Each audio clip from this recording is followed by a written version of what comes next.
ನಮಸ್ತೆ ಕರ್ನಾಟಕ. ನನ್ನ ಯೂಟ್ಯೂಬ್ ಕುಟುಂಬದ ಸದಸ್ಯರೆಲ್ಲರಿಗೂ ನನ್ನ ವಂದನೆಗಳು. ಮಂಚಾಲಮ್ಮನ ಆಶೀರ್ವಾದವನ್ನು ಪಡೆಯುತ್ತಾ, ಆರಾಧ್ಯರನ್ನ ಸ್ಮರಣೆ ಮಾಡ್ತಾ, ತಾಯಿ ಮಾರಿಕಾಂಬೆಯನ್ನು ಸ್ಮರಿಸುತ್ತಾ ಇವತ್ತು ನಾನು ನಿಮ್ಮ ಮುಂದೆ ಬಂದಿದ್ದೇನೆ. ನನ್ನ ಕಾರ್ಯಕ್ರಮಕ್ಕೆ ತಮಗೆಲ್ಲರಿಗೂ ಸ್ವಾಗತವನ್ನು ಬಯಸುತ್ತಾ, ನಮ್ಮ ಆರಾಧ್ಯರು ನಿಮ್ಮೆಲ್ಲರನ್ನ ಕಾಪಾಡಲಿ, ಅವರ ಕರುಣ ಕೃಪಾ ಕಟಾಕ್ಷ ಸದಾ ನಮ್ಮ ಮೇಲೆ ಇರಲಿ ಅಂತ ಹೇಳ್ತಾ ಇವತ್ತಿನ ಕಾರ್ಯಕ್ರಮವನ್ನು ಶುರು ಮಾಡ್ತಾ ಇದ್ದೀನಿ. ಇವತ್ತಿನ ಕಾರ್ಯಕ್ರಮದಲ್ಲಿ ನಾನೊಂದು ಫೋಟೋ, ಒಂದು ವಿಡಿಯೋ ಬರುತ್ತೆ, ಅದರಲ್ಲಿ ಅದನ್ನು ಕೊನೆಯದಾಗಿ ನೋಡಿ ಹಾಕ್ತೀನಿ.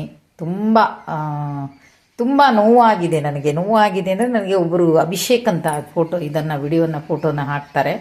ಒಂದು ಮಗುವನ್ನು ಬಾಲರಾಘವೇಂದ್ರನ ರೂಪದಲ್ಲಿ ತೋರಿಸಿದಂಥ ತಾಯಿ. ತುಂಬ ವೈರಲ್ ಆಗಿತ್ತು ಆ ಫೋಟೋ ಸಹಿತ, ತುಂಬ ವೈರಲ್ ಆಗಿತ್ತು, ತುಂಬ ಚೆನ್ನಾಗಿ ಕಾಣ್ತಿತ್ತು ಅದು. ಬಹುಶಃ ಈ ಆರಾಧನೆಯಲ್ಲೋ ಅಥವಾ ಹಿಂದಿನ ಆರಾಧನಾ ಟೈಮಿಗೋ ಏನೋ ಮಾಡಿ ಅವರು ಅದನ್ನು ಅಪ್ಲೋಡ್ ಮಾಡಿದ್ರು. ಆದರೆ ಆ ಮಗು ಇವತ್ತು ಯಾವ ಪರಿಸ್ಥಿತಿಯಲ್ಲಿದೆ ಅಂದರೆ, ಎಲ್ಲರ ಹತ್ರನೂ ಅವರು ಸಹಾಯವನ್ನು ಕೇಳ್ತಾ ಇದ್ದಾರೆ.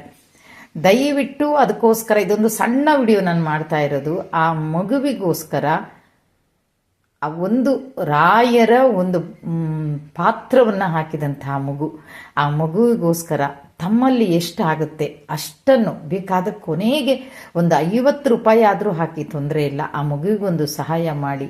ಆ ಮಗುವಿನ ತಾಯಿ ಈ ವಿಡಿಯೋದಲ್ಲಿ ಕೇಳ್ಕೊತಾರೆ, ರಿಕ್ವೆಸ್ಟ್ ಸಹಿತ ಮಾಡ್ಕೋತಾ ಇದ್ದಾರೆ.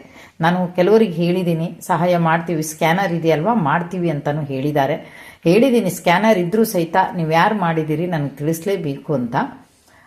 ಹಾಗಾಗಿ ನೇರವಾಗಿ ವಿಡಿಯೋದಲ್ಲಿ ಬಂದಿದ್ದೀನಿ. ದಯವಿಟ್ಟು ಸಹಾಯ ಮಾಡಿ. ಎಷ್ಟಾಯಿತು ಅಷ್ಟು, 50, 100, 20, 10 ಎಷ್ಟಾದರೂ ಸರಿನೇ. ನನ್ನ ಕೈಯಲ್ಲಿ ಇಷ್ಟಿದೆ, ಈ ಮಗುವಿಗೆ ನಾನು ಇಷ್ಟು ಸಹಾಯವನ್ನು ಮಾಡ್ತಾ ಇದ್ದೀನಿ ಅಂತೇಳಿ ಮನಸ್ಪೂರ್ವಕವಾಗಿ ರಾಯರ ಪಾತ್ರವನ್ನು ಹಾಕಿದಂತಹ ಮಗುವಿಗೆ ತಮ್ಮೆಲ್ಲರ ಸಹಕಾರ ಇರುತ್ತೆ ಅನ್ನೋ ನಂಬಿಕೆ ಮೇಲೆ ಈ ವಿಡಿಯೋನ ಮಾಡ್ತಾ ಇದ್ದೀನಿ.